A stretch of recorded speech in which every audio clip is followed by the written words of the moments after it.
আমরা নজর রাখতে হচ্ছে ওয়েদার আপডেট। ইতিমধ্যেই সকলেই জানেন দক্ষিণবঙ্গে একেবারে বর্ষা প্রবেশ করেছে, অর্থাৎ নিম্নচাপের হাত ধরে দক্ষিণবঙ্গে ঢুকেছে দক্ষিণ পশ্চিম মৌসুমী বায়ু। 29শে মে বালুরঘাটে ঢুকেছিল বর্ষা, তারপর থেকে মনসুন ব্রেক। মৌসুমী অক্ষরেখা বালুরঘাট ছড়িয়ে সম্পূর্ণ পশ্চিমবঙ্গ এবং ওড়িশার বেশিরভাগ অংশ, ঝাড়খণ্ড এবং বিহারের কিছু অংশে ঢুকে পড়লো, অর্থাৎ উত্তর পশ্চিম বঙ্গোপসাগরে ঘূর্ণাবর্ত নিম্নচাপে পরিণত হয়েছে। এর বর্তমান অবস্থান দক্ষিণ পশ্চিম বাংলাদেশ এবং সংলগ্ন গাঙ্গেয় পশ্চিমবঙ্গ।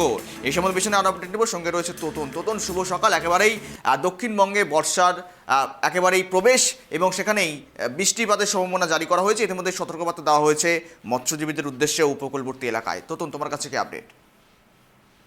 দেখো, তোমাকে বলে রাখি, ইতিমধ্যেই বর্ষা প্রবেশ করলো দক্ষিণবঙ্গে, এমনটাই জানিয়েছে আলিপুর হাওয়া অফিস। এবং তোমাকে বলে রাখি, তুমি যেমনটা বললে, মৎস্যজীবীদের আজ এবং আগামীকাল বিশেষ করে উড়িষ্যা এবং আমাদের রাজ্যে যে দক্ষিণবঙ্গ উপকূলবর্তী জেলা রয়েছে সেই সব জেলার মৎস্যজীবীদের জন্য নিষেধাজ্ঞা জারি করা হয়েছে।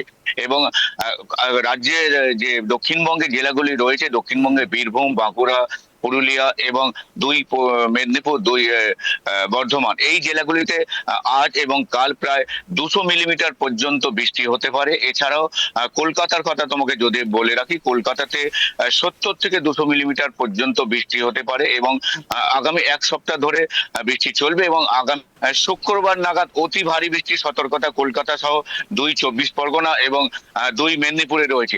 তেমনই কলকাতাতে 70 থেকে 200 মিলিমিটার পর্যন্ত বৃষ্টি হতে পারে কলকাতা যে রয়েছে সেখানে, এবং উপকূলবর্তী যে জেলা রয়েছে 2 চব্বিশ পরগনা।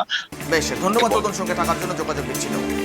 একেবারে যে ছবি দেখালাম দক্ষিণে প্রবেশ বর্ষার, পাশাপাশি উত্তরে পার্বত্য এলাকাগুলোতেও বৃষ্টিপাত চলছে, আজও বৃষ্টিপাতের সম্ভাবনা রয়েছে উত্তরবঙ্গের একাধিক জেলায়। পাশাপাশি দক্ষিণবঙ্গে আরও বাড়তে পারে বৃষ্টির পরিমাণ, এমনটা জানিয়েছে আলিপুর আবহাওয়া দপ্তর। মৎস্যজীবীদের সতর্কবার্তা, উপকূলবর্তী এলাকায় একটা নিম্নচাপ কাজ করছে এবং সেখানে ঘূর্ণাবর্ত কাজ করছে।